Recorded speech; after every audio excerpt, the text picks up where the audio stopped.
we have a short pre-recorded message from DJ Wiwa about her lived experience of disability and employment.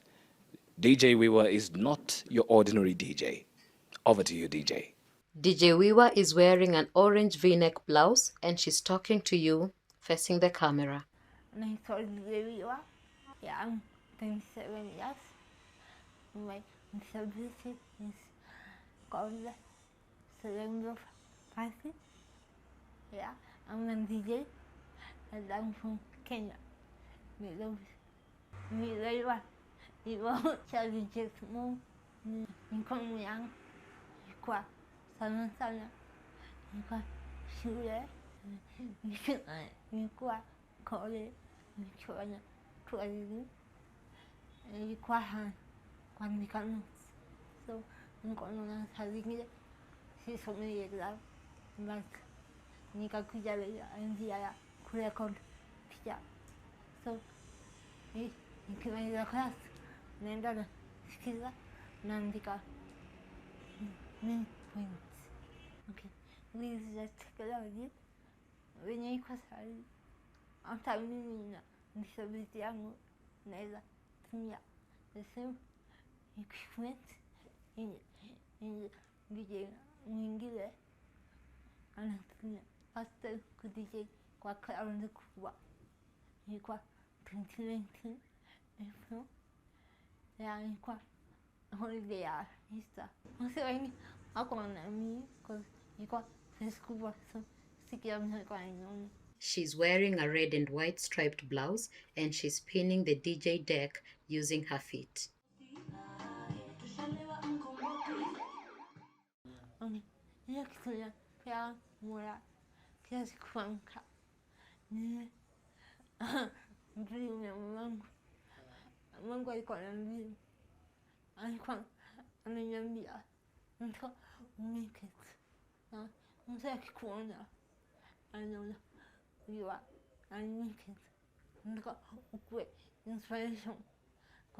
She's wearing a red and white striped blouse and she's spinning the DJ deck using her feet.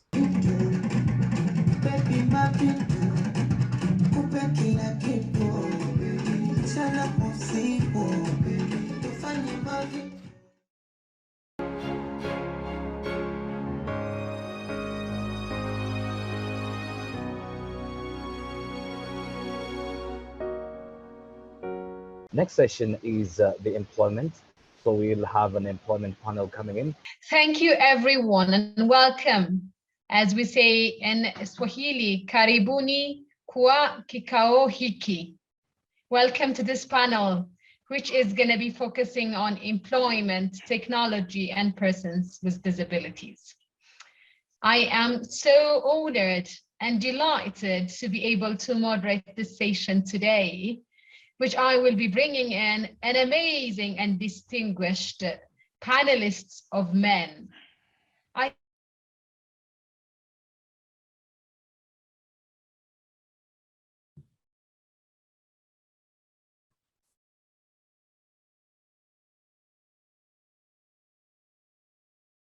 We seem to have lost sound. Paul, could you introduce yourself? Yes, thank you very much. Good afternoon, good morning. My name is Paul Kasimu. I'm the Chief Human Resources Officer at Safaricom. Male, Black, in my 50s. Glad to be here.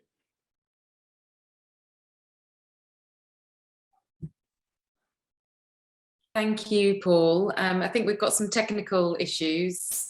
We're just waiting for Luke. Please, could you put your camera on and join us on the panel? And also to Yetnebersh, please try and rejoin. Thank you very much. My name is Luke Muleka. I'm male with beard, wearing specs. Currently, you can't see me because I'm having challenges with my video.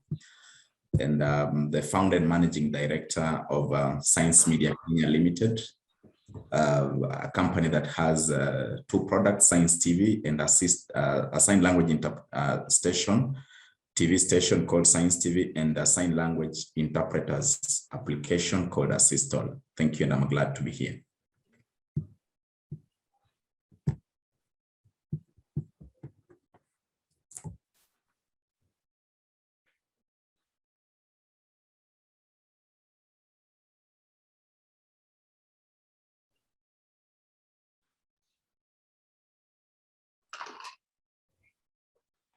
So the session on employment is here to help us discuss how we can take steps in Africa to close the disability employment gap. And in particular, think about and discuss the role that technology has to play. We have our panel members are here to share their different perspectives. Paul, as an employer from Safaricom, and Luke is also an employer, but from Science TV. And his focus is on really the accommodations and reasonable adjustments that that employers can and should be making for employees with disabilities. We're still waiting for our final panel member to join. I think the internet gremlins are with us today. But I'd like to start with a first question to Paul, if I may.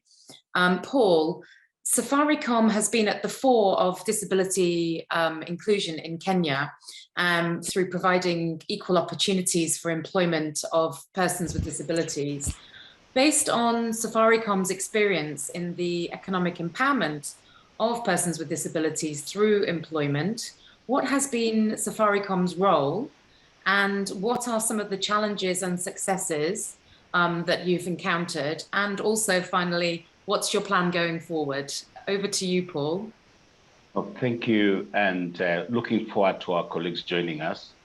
I hope we'll all bear with one another. Technology is always a problem, but we shall overcome. At Safaricom, we believe that the disability inclusion is part of business ethos. It's not just a nice to do, but a business imperative and a human rights issue. Now, we are guided by our purpose, which is to transform lives. And we also believe in what we call the 3 Ps: purpose, people, before profit. And in there, it's our belief that we should leave no one behind, whether it is potential employees or even our customers. So our commitment to diversity and inclusion is embedded in everything we do, including our strategy, our mission. And as we seek to become a technology company, we believe that inclusion should be at the forefront of that agenda. If I can take us just a little bit of what we've done in the recent piece, in terms of in 2018, I think there was a moment when we attended the Global Disability Summit in London. And our delegation was a diverse team led by our then CEO. And we signed what we call the Disability Charter. And in there, we focus on 3 areas. So it has 10 items, but we picked 3 as Safaricom. The first of those is economic empowerment of people with disability, offering them decent work in line with the SDGs, giving them meaningful work, but also ensuring that they can be reliable and they can rely on themselves. The second piece that we focused on was elimination of stigma. And this runs from the family setting to the school, where the education session that ran, to even if you go to the work environment. So that stigma and discrimination, even to a point of saying, how do we make people living with disability feeling they are human beings and they have a right to be here, and even stigma at a personal level. And the final one, the third item after the economic empowerment, after elimination of stigma, we said we wanted to champion and really focus on facilitating availability of affordable assistive devices for persons with disability. So that was our commitment, which we have embraced in our strategy.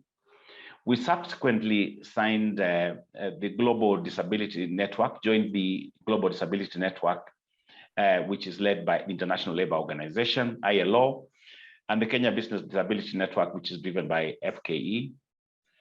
And we also signed to the 10 principles of that disability charter and ensuring that we have real inclusion in the workplace. We believe also in the constitutional dispensation and the requirement that organizations should seek to have a mirror reflection of people with disability, just like the communities in which we operate. So the target is 5% of people living with disability to be employed.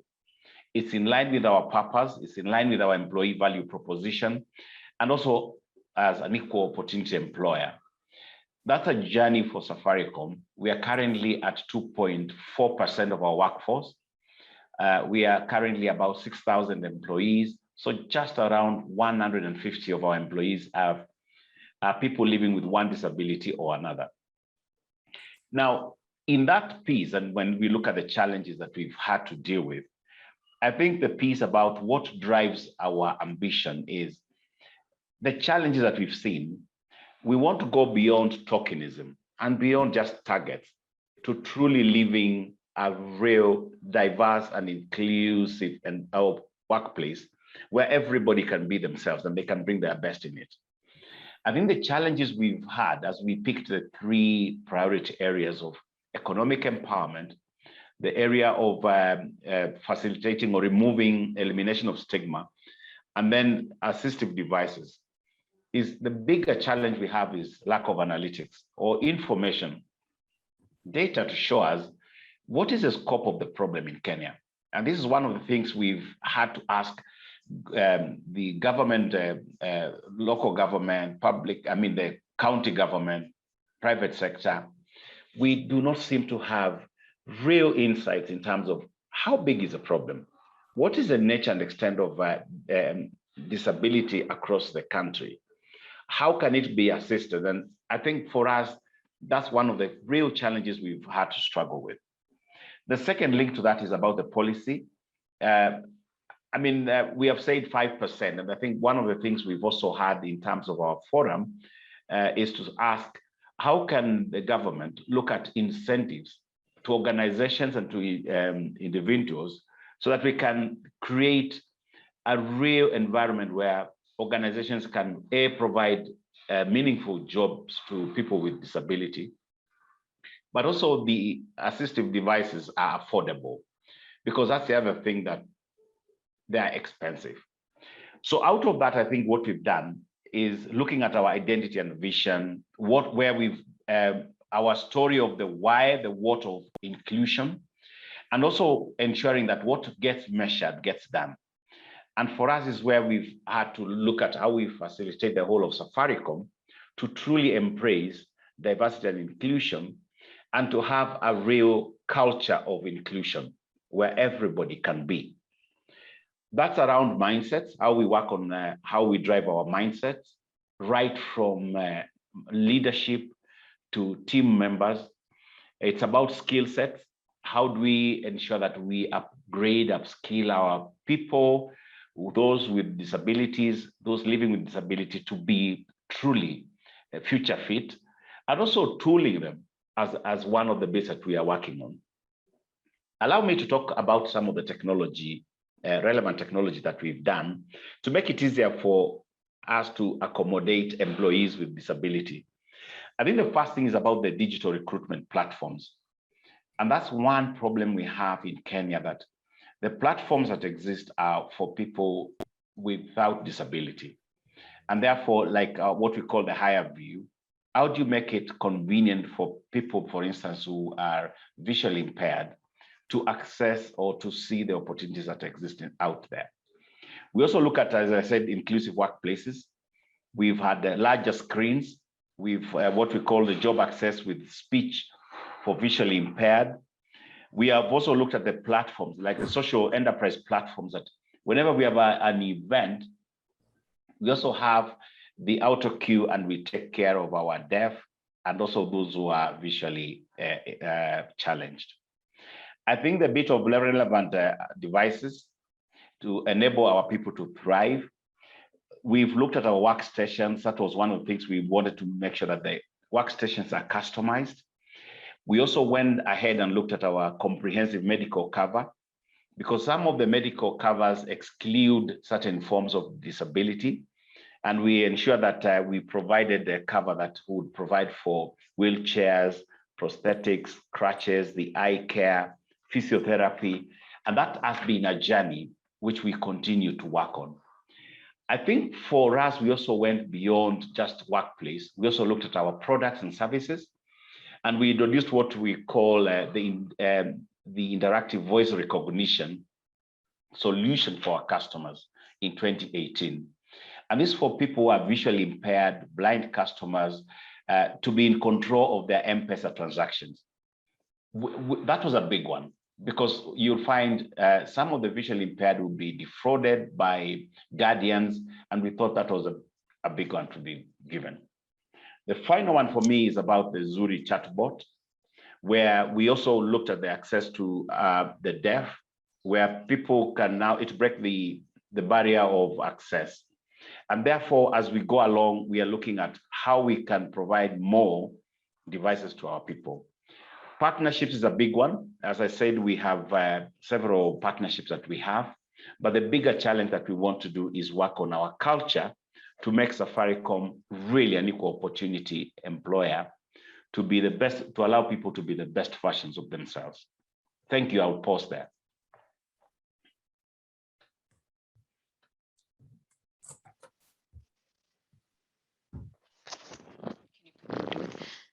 Thank you, Paul. This was very inspiring, and thank you for also filling the gap while I was absent. I would like now want to invite Luke to take us into the next presentation on the Sign TV station, and on how we can remove barriers in workplaces. How can we provide support services and reasonable accommodations for employers? I was happy to hear Paul talking about barriers, making sure that access to persons with disabilities, access to services is ensured. In your case, how do you ensure services for persons without disability? You bring a very interesting paradigm. And so can you tell us a little bit about the reasonable accommodation, the support service that you provide in the workspace, also in the Sign TV station? Over to you, Luke. Thank you very much, Yetnebersh, and I'm very glad to be part and parcel of this discussion. One of the things that I want to dwell on is, of course, assistive technology and also assistive services. But I want to draw back a little bit and just touch on what we talk about if we are talking about barriers, because where we have this assistive services and technology is all about barriers. And we are looking at barriers. We have, in my own understanding and what I've conceptualized as Science Media Kenya Limited, is that we'll have 4 types of barriers. One is attitudinal barrier. The other one would be legal, and another one structural, and then of course the technological. Let me go to attitudinal barriers.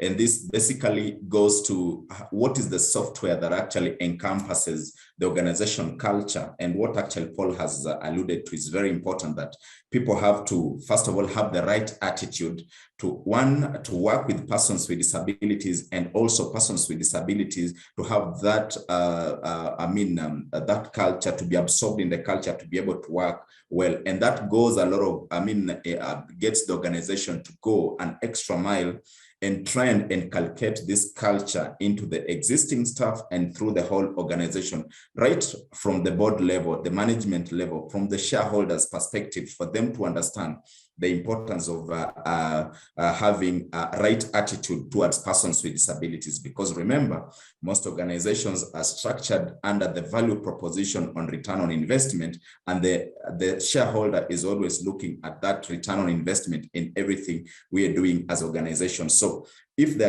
attitude is right, the persons with disabilities will get it right, to be absorbed in the institutions. In Kenya, what I'm looking at is that we've had legal framework that guides us. One, the CRPD, the Constitution of Kenya, that whereby Article 54 is very clear about discrimination irrespective of disability. And this goes a long way, whereby we also have, the Disability Act, and it's specific to allow the organizations to be able to interact, because now the environment, the legal environment is actually good. Then when we talk to the organizations, go to the organizations like what, for example, and this conversation I've had with some members, that at Science, for example, we have made the structure adjustment to be accommodative to persons with disability.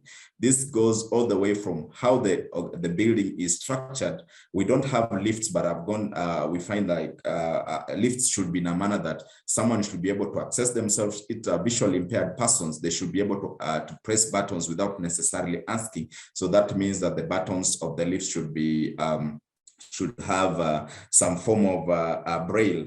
There is now the aspect of technological barriers that people with disability experience. And you've seen what Paul has just said. And when we come to Science TV, for example, we've made sure that from the moment you come into the person with disability, and we do this based on the spectrum of disability, from purposes, from interviews, when we are doing these interviews, we want to know, as a person with disability, which is the best form of support that we require.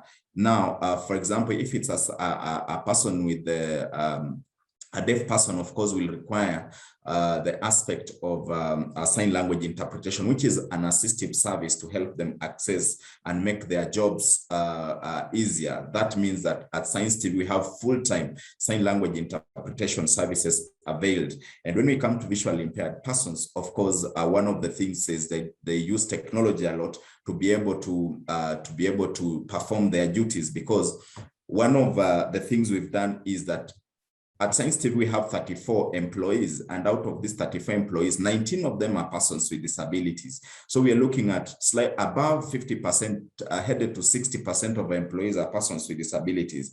And they're not just one specific disability. We have a range of disability, from a short stature, persons with albinism. We have also visually impaired persons, we have the deaf, and we have physical people on the physical spectrum. So we give accommodation to spectrum, and this goes to how are you going to make your environment as an employer to be accommodative to persons with disability. So that means that you have to look at the technology that exists in organization, and also the services that are required. I'll just go to, touch briefly on when you are looking at people, for example, dyslexic persons, and you are doing interviews to them. How do you, because what I've seen is in the most corporates that we have, when we are going to do interviews, we have a panel of 15 people that are actually going to ask you questions. And that in a way also gets to a point whereby dyslexic persons get affected by that type of paneling. So one of the things we want to look at is that as a person with disability, you're joining Science TV. First of all, we have to work with you in a manner that you are telling us what assistive technology and assistive services you will require to be able to perform your jobs better. And that is one of the things that I would say, that if we go through the attitudinal support, legal, structural, and technology, we're able to support persons with disabilities better. I'll leave it at that and probably pick up later as we proceed. Thank you, Luke. Definitely, we will come back to this fantastic points you raised. I think we will be using the word persons with dyslexia throughout this panel, as I always say that in such panels, we learn among each of us. So I have seen a lot of acronymation, abbreviation of persons with disabilities also. I don't think it takes ages to call us persons with disabilities. So please, I call on using persons with disabilities instead of PWDs in this whole panel. I'm now going to, I am seeing a lot of questions going on. Thank you everyone for your active participation. May I ask distinguished panelists to answer some of them in the chat?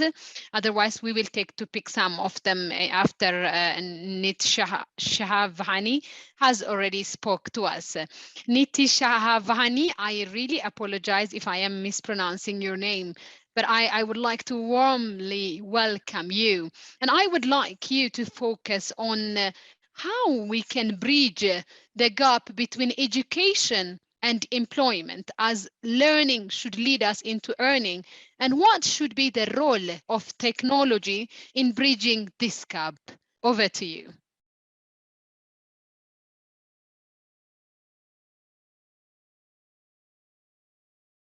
Ntshavheni? I'm not listening. Yeah, Netshituni? please. Yes.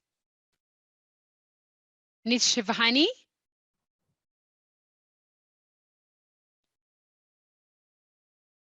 Can someone from the organizers confirm that Ntshavheni has access to mic and camera, Yes. please? Yeah, access Thank you. to mic. Please unmute. Unmute yourself.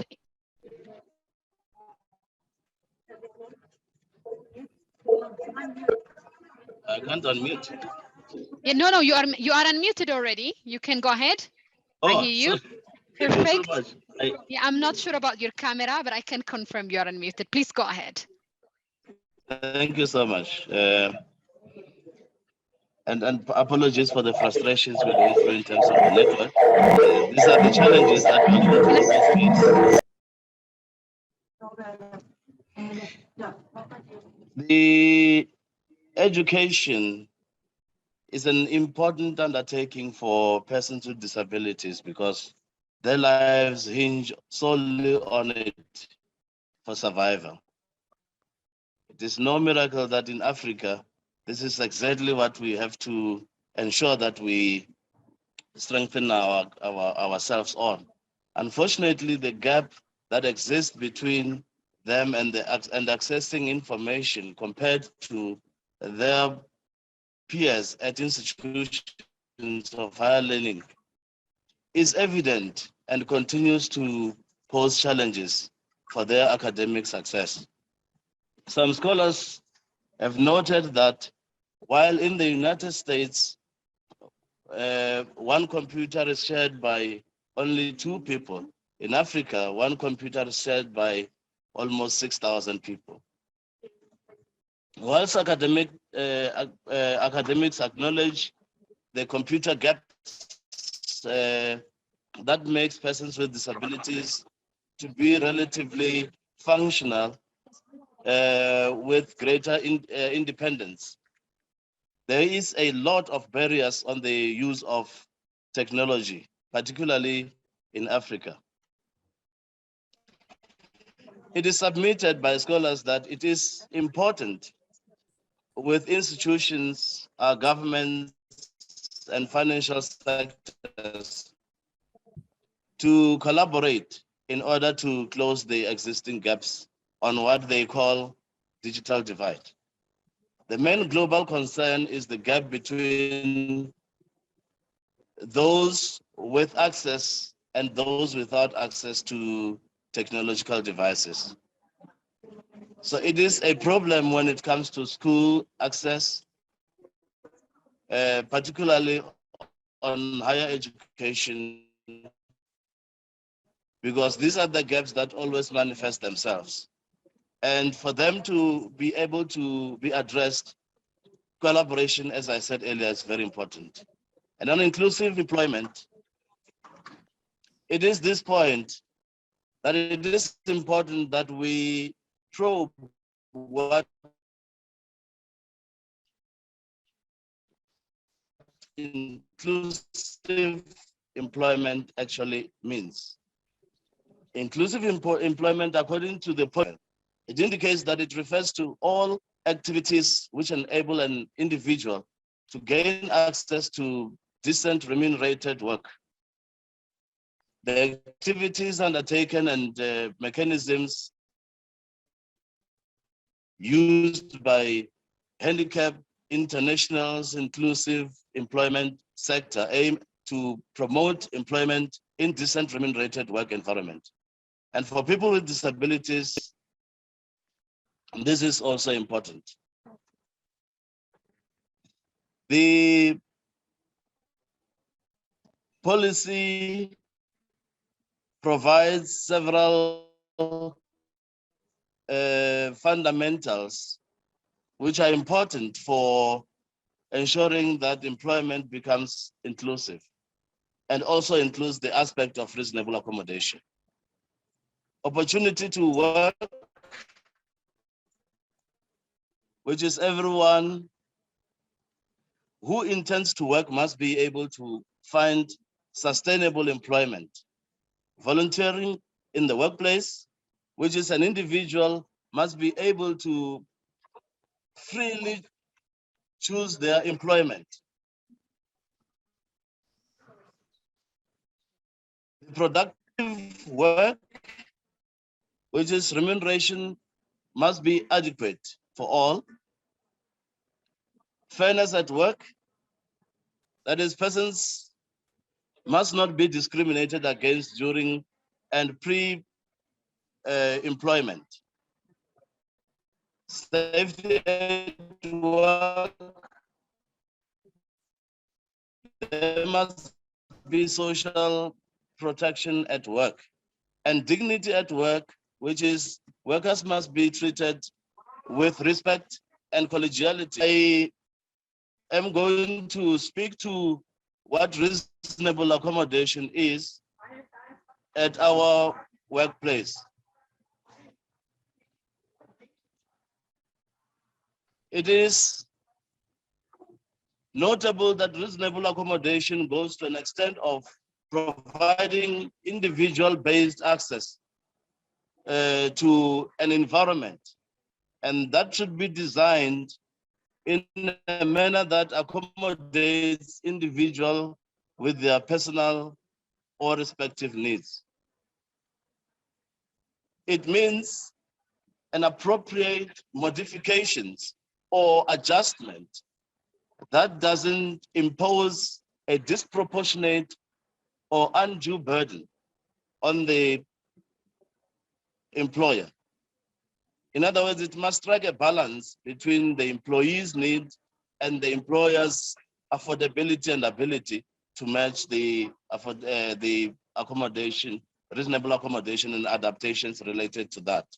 So it is important, colleagues, that it must be tailor-made for an individual and according to their specific impairments. And they must be able to advise the employer of what, as individuals, they would want in order for them to perform well at work. Colleagues, in the nutshell, under these frustrating circumstances, I think I'll go this far and I'll wait for questions and answers. I mean, for questions to be answered. Thank you so much, Ntshavheni. And this was very important to note about reasonable accommodation. I think it's important also that we underline the fact that reasonable accommodation should be requested. Can I ask those of you who are not speaking to mute your microphone, please? Ntshavheni, can I ask you to mute again your microphone? Thank you so much for doing that. I have a couple of questions coming from our distinguished participants. Paul, I would like to start a bit with you. The first question, of course, asks, how do you involve persons with disabilities when you work on products and services for them? In line with nothing about us without us principle? Are they really engaged? Because sometimes technologies are developed without consulting them, and finally it becomes a challenge. And another question again for you is that what incentives does the government provide to encourage employers hire persons with disabilities, and how can we ensure the employment of underrepresented groups like persons with intellectual disabilities, persons who are deaf blind? So how do we really also ensure that they are represented in the workforce? Maybe we'll start with this one and I will go for the other questions for Luke. Over to you, Paul. Thank you very much. Great questions. And I'll say, let me start with the one of what we are doing at Safaricom. In 2018, we introduced the interactive voice recognition, which was for people who have visual challenges. Now, there's a question specifically for the deaf. And what we've done is introduced a chatbot, which is called Zuri. And Zuri is going to help at the palm of your hand, using your phone to interact and to engage and access our products as on the go, as it were. I think the opportunity, there is more that can be done. And therefore, what we are now driving through what I said is a Global Disability Summit Forum is we have about five areas that we are focusing on. The first is on employment of people with disability. And we've looked at how do we provide a forum where people can actually, anybody, irrespective of their disability, can access potential job opportunities. We worked with the National Council for Persons with Disabilities to utilize their career portal, where we can have now a central access of people with disability in Kenya, which is a wider pool of people with talent. And I think that's a big one that we are saying. We're encouraging people to post their CVs, and then we can go around and access. We're also going to institutions that train people with disability and actively, proactively engaging with them and seeing how we can also engage them at Safaricom. Now, the Forum for Global Disability meets quarterly. And when we meet, I said one was at employment, the other one was entrepreneurship. So beyond formal employment, we are also recognizing we can give people with disability opportunity or skills to become more economically utilized. So that would be another bit. The third area that we work on is the one on ensuring that the policy is right. And we have national government, legislative council representatives coming in to look at how are we dealing with policy that can help our people access some of the, or overcome some of the barriers that exist in the organizations that we are operating. The fourth one is about academia. And we're also saying we need to have some research around this area of ensuring that we get more insights to drive decisions going forward. And the final one where Luke leads is the one on advocacy and bringing it to the fore for every other organization to know what is happening. Now, at Safaricom, what we've also said is exactly the question that has been raised, to ensure that the people who are developing products for our customers are also people who live with one form of disability or the other, because we believe in being with us for us and developing products that we are not designing for people who are not with us. So you will come and find people with disability very closely involved with the product innovation as we move forward. I think the piece about the government incentives is one area we have said it could be better. We are not seeing that coming through in terms of tax rebates, in terms of recognizing some of the works that people, organizations have done. But with the Federation of Kenya Employers, we've said we now need to partner and include government in our discussions. As opposed to talking to the government, we want to co-create and create something that works for people with disability in Kenya. I think for us, what we believe is how we join hands, all different players, to address the issues jointly, rather than people standing from one point to another and throwing barbs at each other. I'll pause there and say, happy to take any other question that comes through. Thank you, Asante Sana, Paul.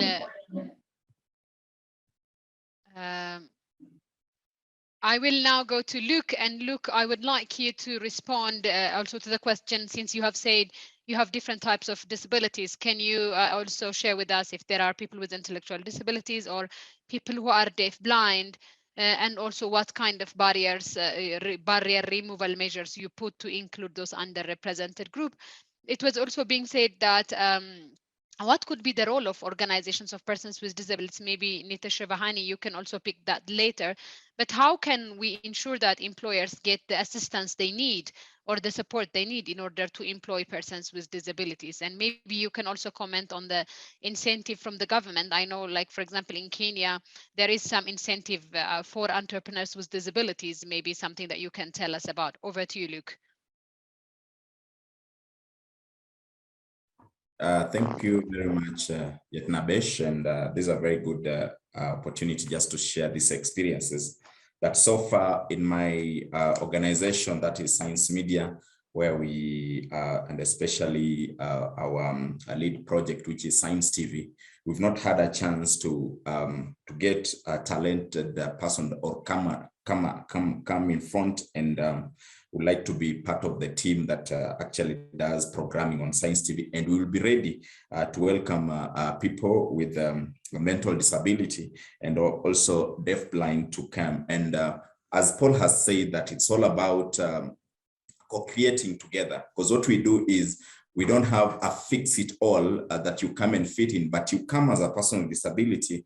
Of course, the most driver that we use is your talent. Then from there, we are able to structure your needs with the company so that we make sure that we actually support you. And this goes all the way to assistive services and also assistive technology. So currently we don't have these, the people with the mental disability in our employment, and also the deafblind in our employment, but actually we would like to have any that are talented, they would like to take on the issue, on science media and science TV, to come and work with us, and we see how we support them so that we co-create. And as it's always said, nothing for us without us. We would like you to let's learn the challenges that are involved so that we can co-create together. Thank you, Yetnebersh.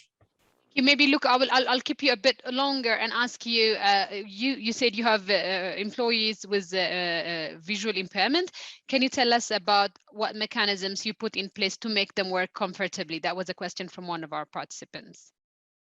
Very good. One of the items that we've deployed is the Orbit Reader that helps them to be able to broadcast news. But for those who are not very comfortable with the converting converting written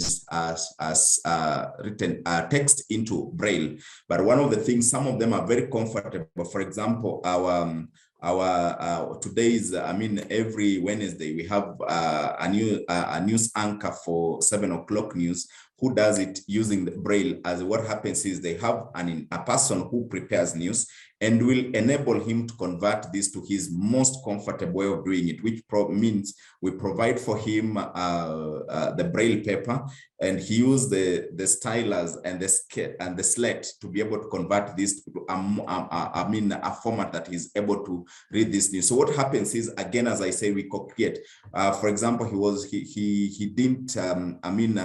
feels that he's more comfortable when he converts the text into Braille, and he does it pretty fast. Whatever people have been preparing the whole day, he normally does it within 30 minutes, and to me that is amazing. So what happens is we provide a free environment in which we'll support you with whatever you want. But if you really want to maintain, like he wants to maintain Braille papers and sketch and stylus, we also encourage that. Thank you.